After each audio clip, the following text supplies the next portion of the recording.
Kahit din may sikreto at lihim pala ito sila mga kasambreros. Team Panatag pa rin ba? Alden may pasabog na sobrang touching itong bagong pasabog ni Alden with the Casino Plus mga kasambreros. Yan at marami pang napakaraming items mga kasambreros sa vlog na ito. Unahin ko itong mga ganapan ni Alden kahapon sa BYD, no, doon sa car show mga kasambreros, na kung saan ay random na ito mga kasambreros kasi sobrang sikat at sobrang dami nag-post ng videos and pictures mga kasambreros kay Phenomenal Box Office Cinema King. May isa dito na pinagsalita siya, of course. I was waiting for this video yung talagang siya nagsasalita mga kasambreros. So mamaya ipi-play ko po ito.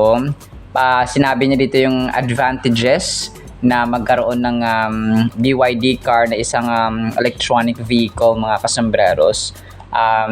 Tapos yun, mga features and so on. Tapos yung mismong manager na yung nagsalita na nagpasalamat of course kay Tisoy, no, sa pagtiwala sa BYD. Kasi pag si Alden bumili ng isang item sa isang company, for example, ginagawa na siyang brand ambassador kasi nga yung influence niya at saka hatak. Sales strategy rin kasi, no, or marketing strategy din yon ng mga kumpanya, no, especially Alden Richards, diba, grabe yung hatak niya.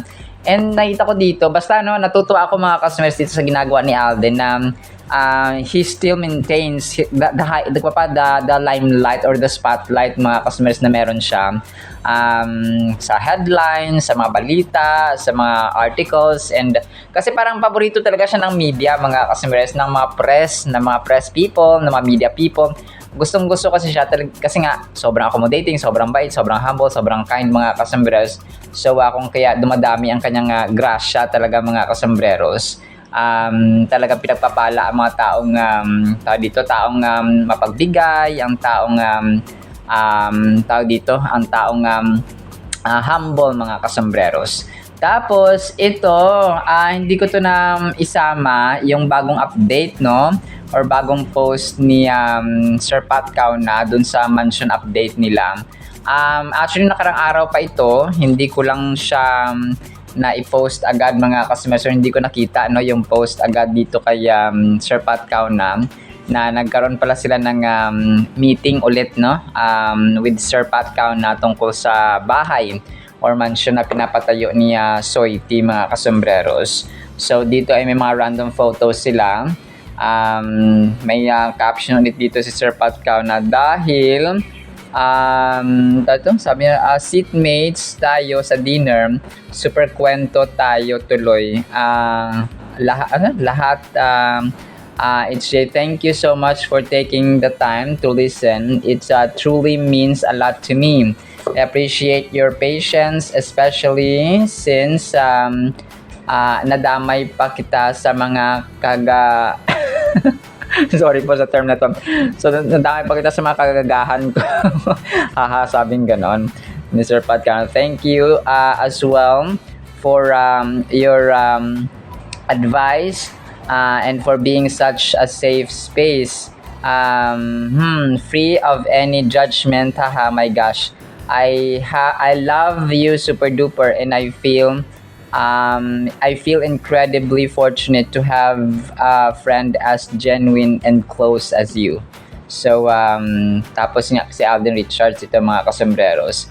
So at saka kasama ito si dito nakalimutan ko ulit yung pangalan itong kasama ni Sir Pat Cauna. Tapos marami sa ito, of course, na April na kanyang personal consultant, yata ito si April mga kasambreros, na kung saan ay nagpicture sila doon, no, sa may alam ko parang kumain sila nung kumain sila after, tapos yun chika-chika and so on, and then nag-check sila, on-site visit sila. Sabi Mrs. Linis, sabi ang kulit na pa niya, Mrs. Linis meets Alden working only with the best cleaning company for my super loves, no, we have, so basta yun. Medyo mahirap kasi basahin yung kasi yung font niya ay hindi gaanong readable mga kasambreros. Cursive yung font na ginamit ni Sir Pat Cauna. So yun po, hindi siya gaanong readable, pero yun po na talagang sobrang na-appreciate. Kumain sila tapos yun, picture-picture and so on mga kasembreros. So dito si April, tapos yun, dito rin si Sir Laysam of course, mga kasembreros. So team Pat Kauna and then team Alden mga kasembreros. Tapos yun, yung sasabi kong sobrang inspiring, sobrang touching ng gagawin ng team ni Alden at saka ng Casino Plus. Magkakaroon sila ng parang parang foundation or parang award giving body sa mga tao na makabayani or mga present heroes mga kasembreros. So yung target nila dito ay maghanap ng mga individuals na magbibigay parangal sa mga taong gumagawa ng kabayanihan, ng kabutihan, ng charity and so on mga kasembreros. Ang ganda no? Kasi ma-encourage talaga yung mga tao, especially ngayon talagang sobrang dami ng vloggers na ito, yung kanilang content ay mamigay, yung kanilang content ay maging charitable, tumulong sa mga nangangailangan. So talagang may inspire pa lalo yung mga vloggers and mga yung mga ordinaryong tao sa kanilang field of endeavor. So maaring yung mga teacher, for example, may isang teacher na i-feature sila parang basta ganun siya. So kasama niya si Miss Pinky Webb as host mga kasembreros. So dito ay talaga nagulat ako dito kasi talagang grabe yung grabe yung kaliwat kanan yung dito yung ganap ni Alden, and especially may purpose talaga. No, it's not just about doing a thing without a purpose. May advocacy at may purpose talaga siya mga kasembreros.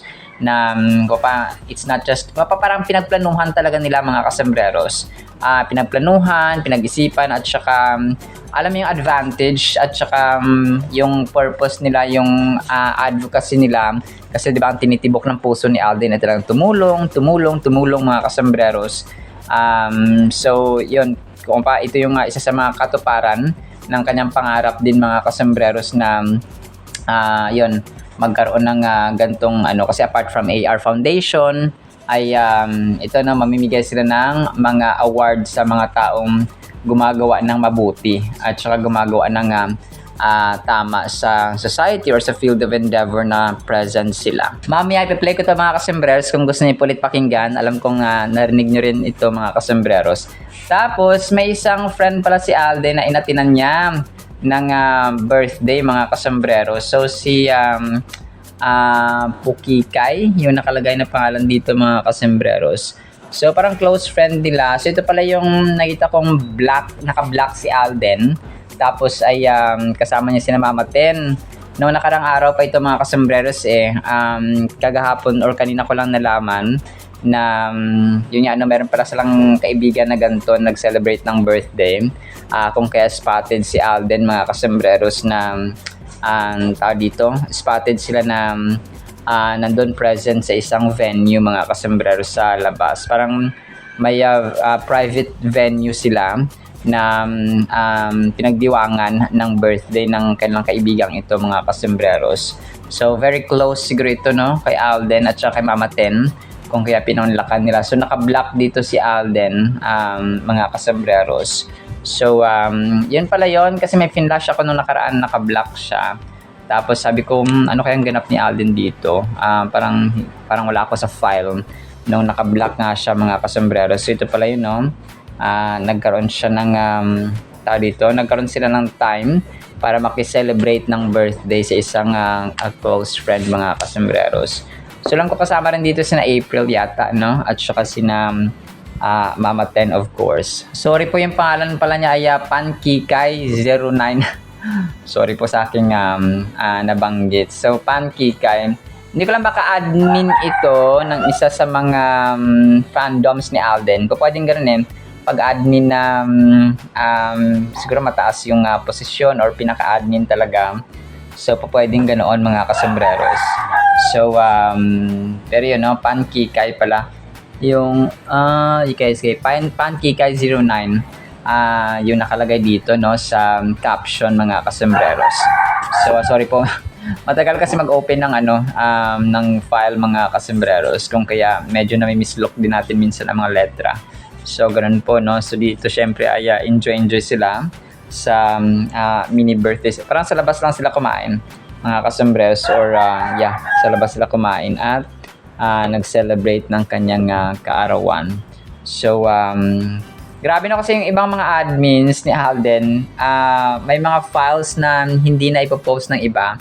So, kung kaya nagpapasalamat ako at saka very active at saka very investigative, no?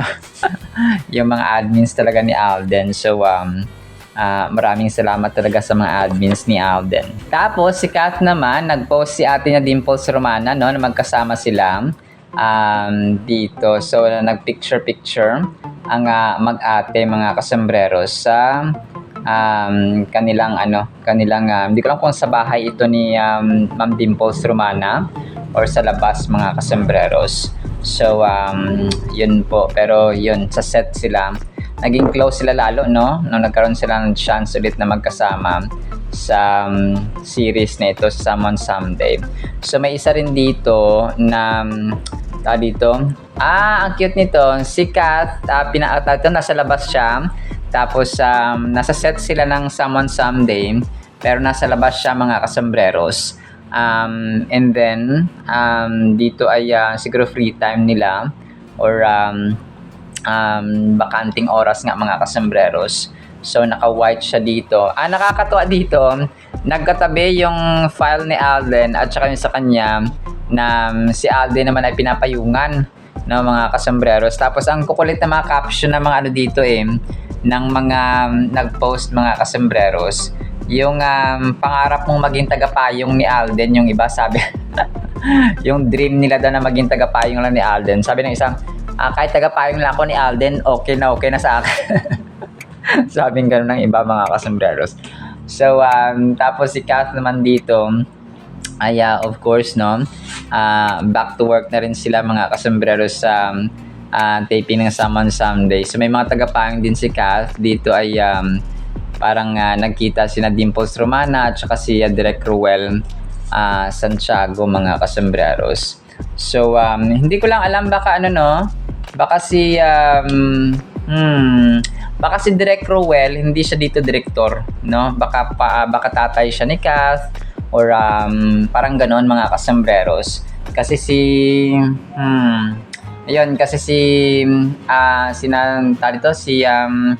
nakalimutan ko yun, si Direk Dali Dulo at saka si Chad Vidanes. So, yun pala yung directors, mga kasambreros, or directors ng Someone Someday. So, dito ay baka ang role ni Direk Ruel, kahit director siya, ay naging actor siya dito. Baka tatay siya ni James or tatay ni Kath, mga kasambreros.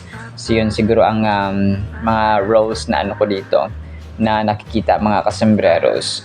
So, ang cute lang. Tapos, yun, si Direk Ruel. Tangka nito Dimples Romana, no? Siguro 5'5" or 5'4" ang height nito, mga kasambreros. So, yun po. Post ito ng Di Ka Pamilya TV.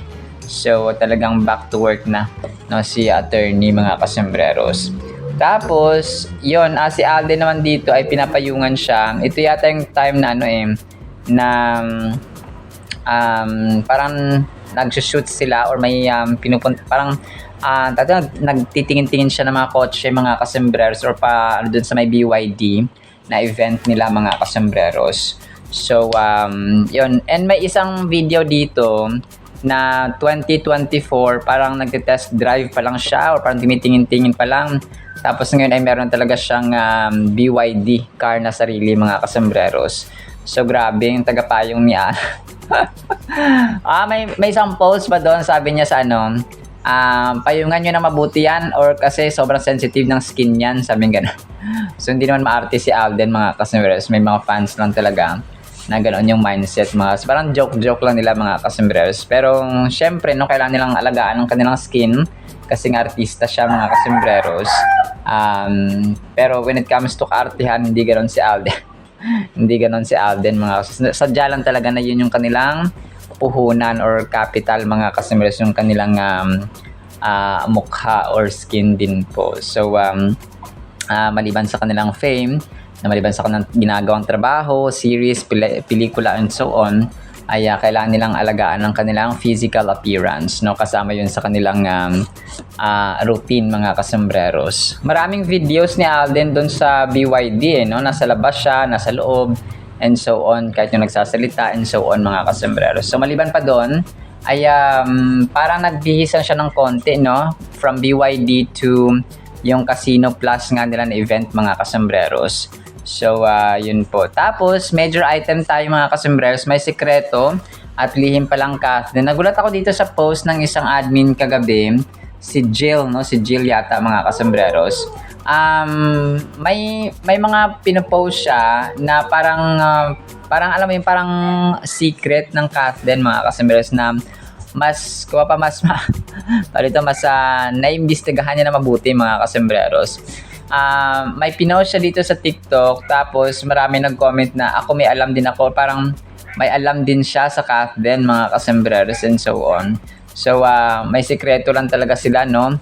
So ang tanong pa rin ng karamihan, or ang tanong syempre natin, mga kasusay, team panatag pa rin ba, no, mga kasombreros? So yung talagang nire-reason out niya dito kapag may nagre-rebut and so on. So wala pa namang official na statements na Mark, si Kath, si Alden, mga kasombreros, tungkol sa kanilang mga statuses. So hanggat walang umaamin ay yon, team panatag pa rin, mga kasombreros.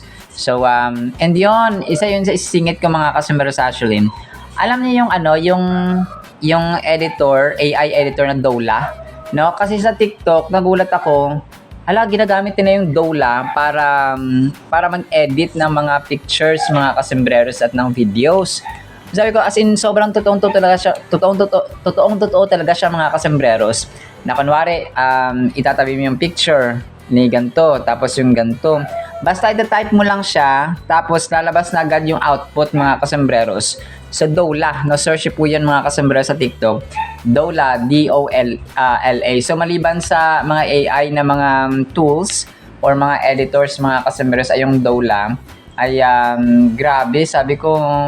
Pero may mga times doon na kunwari yung pinaprank kasi nung anak niya, for example, na si mama doon niya, kunwari may kasamang ganto, ganyan, tapos mag-chat siya, tapos ipasa yung picture, kunwari, tapos naniwala yung tatay, tapos galit na galit yung tatay, and so on. So parang ganun yung ginagawa nila na prank, mga kasombreros, na kunwari may katabing ganto si mama or si yung jowa niya, tapos ganyan. So which is not a good not a good thing, no, mga kasombreros. Pero yun, nalaman ko na yung Dola, para kung kaya talaga pag walang official statement from Mark or from Kath, mga kasombreros, ay hindi po ako fully convinced, no, na may relasyon sina Mayor Mark at saka si Kath, mga kasombreros. Tapos may nakita siya dito na mga pictures na nilalike pala ni Riza, mga kasombreros, yung pictures ni Kath, no, na nasa Thailand daw sila, no? Tapos may picture dito, may parang binibilugan niya, mga kasombreros. So pero yun po, no, pinost niya ito kagabi. Nagulat nga ako kung bakit niya nakita, no, yung ganoon po, mga kasombreros. Sabi dito ni Lalaine Lopez, meron kaming alam, sis. Tapos sabi niya dito, may pinost kasi siya dito na picture ng Kath din.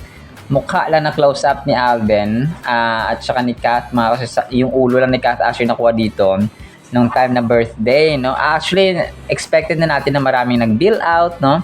Sa Kath din, mga kasombreros, marami na ang sumuko, marami na ang nagdismaya, and so on, mga kasombreros. Pero yun yung hanggat walang umaamin, hanggat walang walang official na announcement or statement, ay team panatag pa rin po, no? Tayo, mga kasombreros. Or sa mga gusto lang, hindi ko po kayo pipilitin. So sa mga ayaw ay okay lang po, mga kasombreros, para good vibes lang po tayo. So yun po, no, talagang gulat ako dito, may mga siya na mga pictures, may pinost siya dito na pictures na na mga team ni Kath, mga kasombreros, sa Justin Benitez, sa John Valle, na pumunta nga sila sa may Thailand, tapos ni-like pala ni Riza na kapatid ni Alden, mga kasombreros. So nagulat niya ako at nalaman niya pa at saka nakita niya pa to, mga kasombreros. So hindi ko lang alam kung saang post ito na ni-like, mga kasombreros, ni Riza o ni Riza Fulkerson, nakapatid nga ni, ni Alden, mga kasembreros.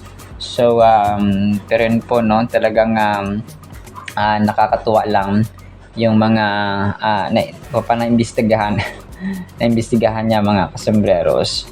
So, may caption ito I'm trying to pull it out, mga kasembreros, para basahin yung caption nung mismo nag-post, mga kasembreros, sa kanyang TikTok account kagabi, or actually nakarang araw pa ito kagabi ko lang siya nakita, mga kasembreros, sa kanyang TikTok account.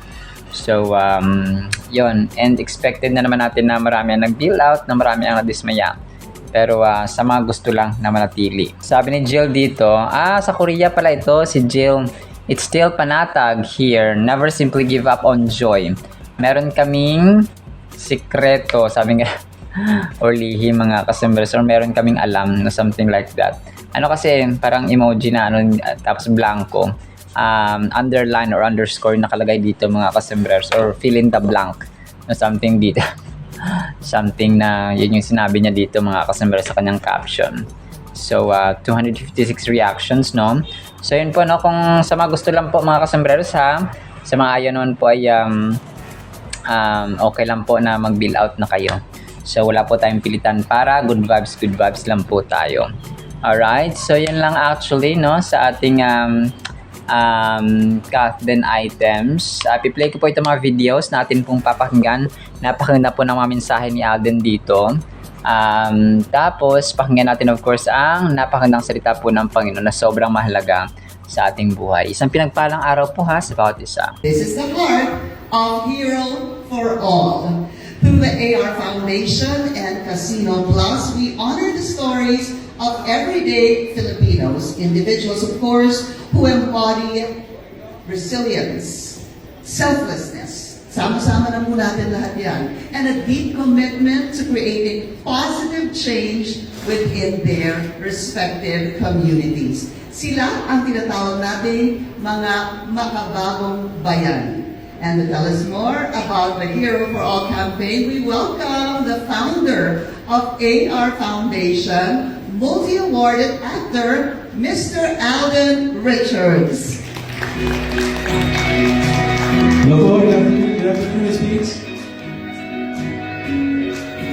So great to be here and of course to share the good news to all our media friends, of course, for the Hero for All. Thank you so much for being with us here today. Pero dapat ka nandito ka, syempre, AR Foundation. Yes, Hindi ka pwede hindi mawala. Thank you so much, Alden. So wait a minute, kamusta ka na? Okay. What have you been busy with? So right now, of course, we've been doing a lot of work in terms of TV. So hosting Stars on the Floor in GMA. Then in this April, we'll be flying to Siargao as well to start the series. But moreover that, of course, di pa rin natin nakakalimutan yung tungkulin natin sa ating community. Well, right now, we're also focused on first the AR Foundation. We still continue to get scholars. And for us to be able to break that cycle in the lives of these kids that wanted to finish school. So at the moment, we have 27, then 5 of them are already college graduates, and we're looking at 3 more students to graduate college this year. So with this, the foundation is looking for different ways to partner up with different institutions to even amplify the reach of them, regardless kung ano man yung form and ano yung intention of the advocacy. So yun, right now po, AR Foundation partnered up with Casino Plus for Hero for All, and I'm just so proud to be part of this movement because we're going to be able to highlight different individuals who are very much instrumental in doing social change within their communities. Doing good, di ba? Just simply that, and doing good for their communities, in their communities also. Pero gusto ko lang ikwento why ito yung naging, papakwento ko sa'yo, bakit ito ang inyong naging advocacy? Well, para kasi of course, maraming taong gumagawa ng kabutihan and of course doing, nilalagay nila yung needs of others prior to theirs in the community without being recognized. So they're the so-called unsung heroes of our society. And I'm just so proud and happy that we were able to come up with this first Casino Plus. to give recognition to these individuals because the intention of this movement that we're doing right now is to really amplify the reach of the message and to even produce more. That's what I like. Yes, Yeah. yes, these things. More. Produce more heroes na, to encourage them that, being able to do something good and to contribute to the society doesn't come with a great price. Hindi naman pinipili din ng yung pagiging hero natin, hindi naman yan na-determine sa antas ng buhay. Of course, where you are, whether you're someone from the working class or, doesn't matter where you are in the society. As long as you have the intention to bring change and to do good with the people around you, I think that's what really matters. And that's what this campaign is all about, is to really recognize these individuals and to inspire more people to be the same.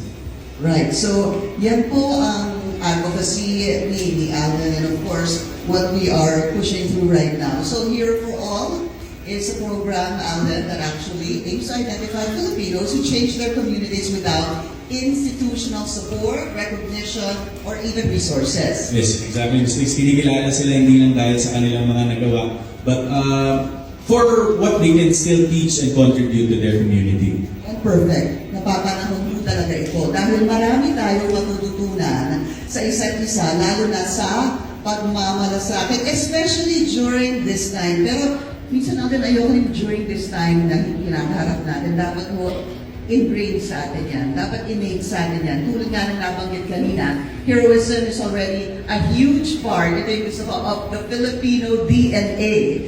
Today, that same spirit can be seen from our modern-day heroes, the OFWs who actually work day and night, napapalayo po sa kanilang mga pamilya, at sa bawat Pilipinong nasa gitna or ng lahat ng kanilang pinipili na gumagawa ng mabuti kahit na yung walang nakatingin. Yun yung pinaka-importante. Exactly, Ms. Pink. Sobrang timely at inspiring din ang team ng program na to for us because life sometimes has a way of blurring our vision. Of course, with all the noise that's happening around us, diba, minsan it kind of derail us from our vision and our goal.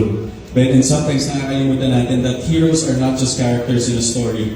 If we just, take a moment to stop and look around us, andyan sila.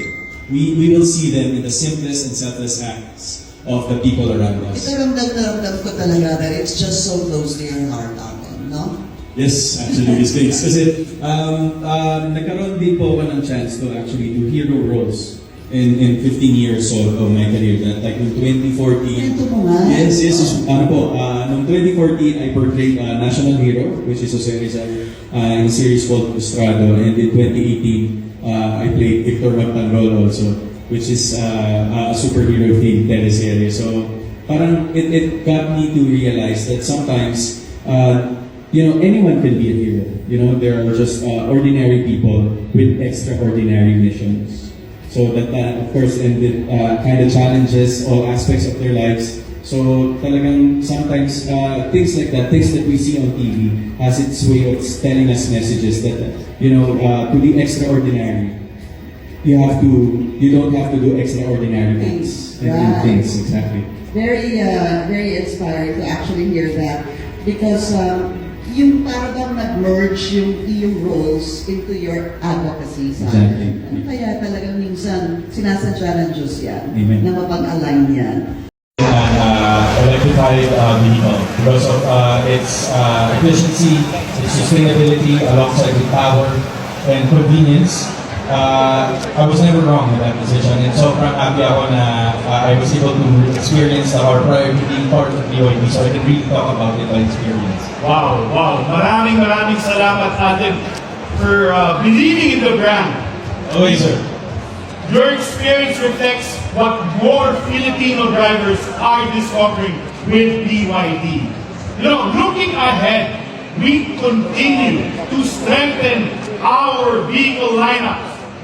What you see here at MIAS represents the progress vehicles built for different lifestyles and driving needs. And with that, we're excited to show you what's next.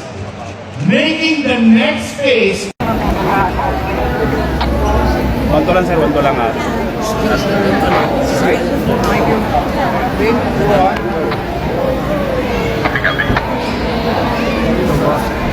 ka Alden.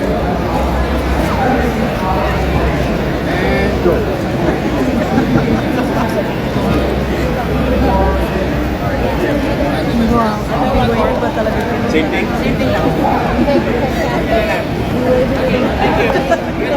Napaka-the best po ng ating Word of God mga kasembreros. Ang title natin ay Halos 100 Taon. Bakit kaya no? Romans chapter 4 verses 18 hanggang 19. Even when there was no reason for hope, Abraham kept hoping, believing that he would become the father of many nations. For God had said to him, kay Abraham, that's how many descendants you will have. And Abraham's faith did not weaken even though at about 100 years of age, he figured his body was as good as dead, and so was Sarah's womb. Grabe mga kasembreros, no? So 100 years. So bihira na lang talaga mga kasembreros ang nakakaabot sa edad na 100 taon mga kasembreros.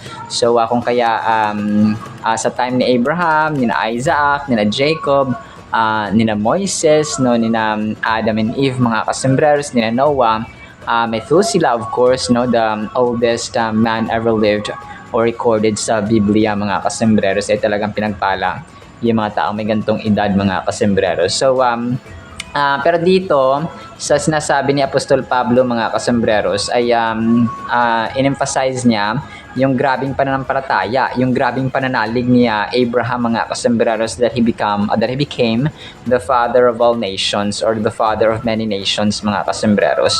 So no, kababa parang wala ng pag-asa. Sabi niya dito, even when there was no reason for hope. Parang wala ka na nakikitang pag-asa sa buhay natin kapag tayo po ay parang wala na nakikitang hope, pag-asa, especially dito sa ating nararanasang krisis, ay parang sabihin mong gusto mo nang sumuko, no, mga kasembreros. May mga struggles tayo sa ating relationships, no, sa ating pamilya, may it be struggles sa finances or sa ating mental aspect or sa ating physical aspect, no, yung may sakit tayo for example or karamdaman sa ating katawan na matagal na nating iniinda.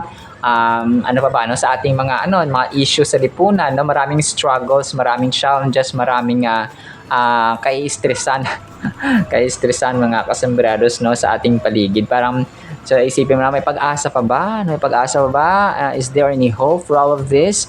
No, pero sabi ni Apostol Pablo, meron, no? Kasi sabi dito si Abraham kept hoping, believing that he would become the father of many nations mga kasembreros. So kung isipin mo, Lord, 100 years old na ako, magkakaanak pa ba ako, no, ganito ganyan. So nasa panahon niya na talaga parang 1 in a 1 billion or 1 in a 100 million na lang yung ganung kwento na 100 years old na tatay or 99 years old or 90 years old na babae ay mga anak pa mga kasembreros. It's really napaka-seldom, napaka-rare na ito mga kasembreros na mangyari sa ating present generation. So that's how many descendants you will have, no, sabi ni God mga kasembreros kay Abraham. And Abraham's faith did not weaken. So hindi talaga siya hindi nanghina, no, ang pananampalataya ni Abraham kay Lord mga kasus, because he knew God, no, alam niya yung capability, yung power, yung kayang gawin ng Diyos mga kasembreros sa kanyang buhay at sa kanyang pamilya. So sa atin it's really important na ma-emphasize sa ating isipan na kaya ng Diyos, kaya ng Diyos na gawin ang lahat ng bagay at walang imposible po sa kanya mga kasembreros. Always remember po yan na parang sasabi natin parang imposible na malagpasan ito, imposible na ma-solve ito, but since we trust in God, na all-powerful, all-knowing mga kasembreros, and He's able. Kaya He can do all things mga kasembreros. So maniniwala tayo, aasa tayo, no? Magkakaroon tayo ng hope mga kasembreros or pag-asa, because we know na ang Diyos po natin ay kayang-kaya niyang gawin ang lahat. As in lahat mga kasembreros. So si Abraham nga, kahit na ilang taon na siya, about 100 years old, ay hindi na weaken, hindi na hina yung kanyang pananampalataya. So how much more sa atin na mga bata at malalakas pa mga kasus. And Abraham's faith did not weaken even though at about 100 years of age, he figured his body was as good as dead. So parang yung katawan niya, parang nanghihina, no? Parang as good as dead daw sabi niya dito eh. Pero ganun din si Sarah, no? Mga kasumis na asawa niya. Pero yung kanyang pananampalataya ay parang pananampalataya na isang 17 or 18 years old. No, batak na batak pa yung kanyang pananampalataya. Kumbaga pa sa term natin ngayon mga kasumis, sobrang lakas pa ng kanyang pananampalataya na it did not weaken. No, hindi talaga siya nanghina. So ganun din po dapat sa atin mga kasumis. Yung pananampalataya, kumbaga parang wala na nga tayong pera, wala na nga tayong sweldo, wala na tayong mga material things, wala pa tayong pananampalataya, wala pa tayong Diyos. So, parang tayo na yung pinakamahirap sa lahat na mahirap kapag wala tayong pananampalataya at pananalig sa Diyos, mga kasimbers. Mga pa, walain na yung lahat. Okay? Walain ang lahat, wag lang ang ating pananampalataya, wag lang ang Diyos sa ating buhay, mga kasimbers. Because if we have God in our lives, we have everything.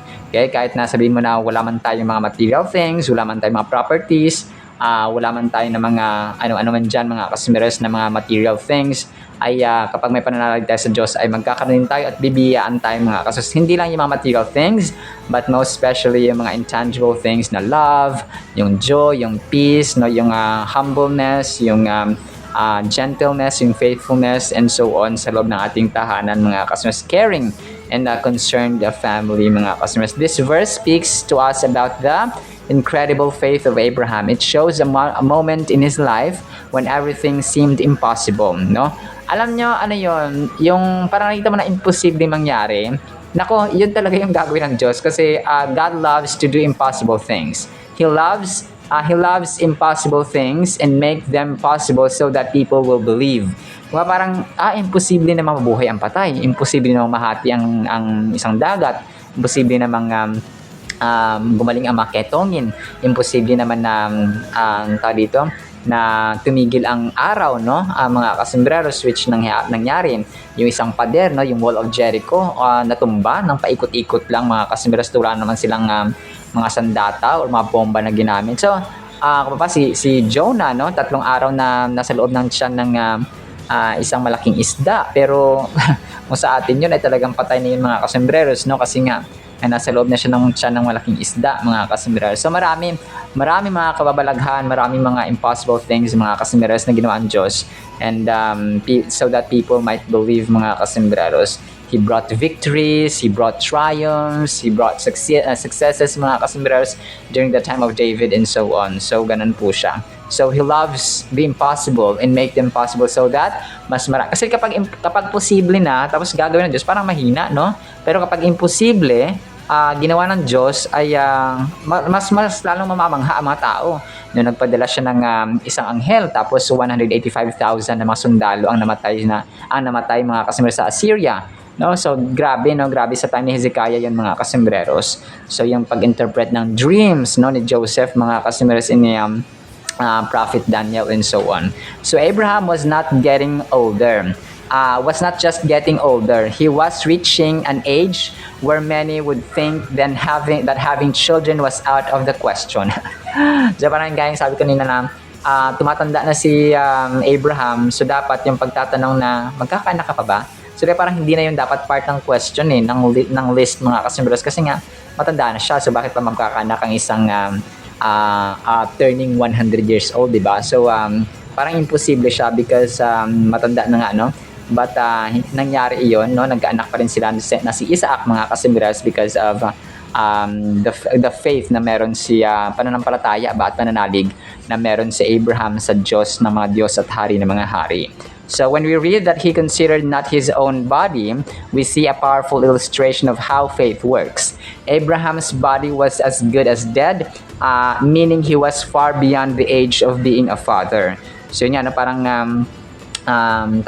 pag nagkaanak siya or nung nagkaanak siya, siguro isipin ng mga tao, apo mo yan, grandchild mo yan or grandson. So diba ganun, parang ganun na yung setup nun mga kasus, kasi nga sobrang tanda na ni Abraham. Sarah, his wife, faced a similar challenge. She was unable to conceive for many years, and when we think about their situation, we understand how dire it seemed. But what we gain from this is that Abraham chose to look beyond his physical circumstances. So minsan may mga hadlang sa atin na kaya ko pa ba?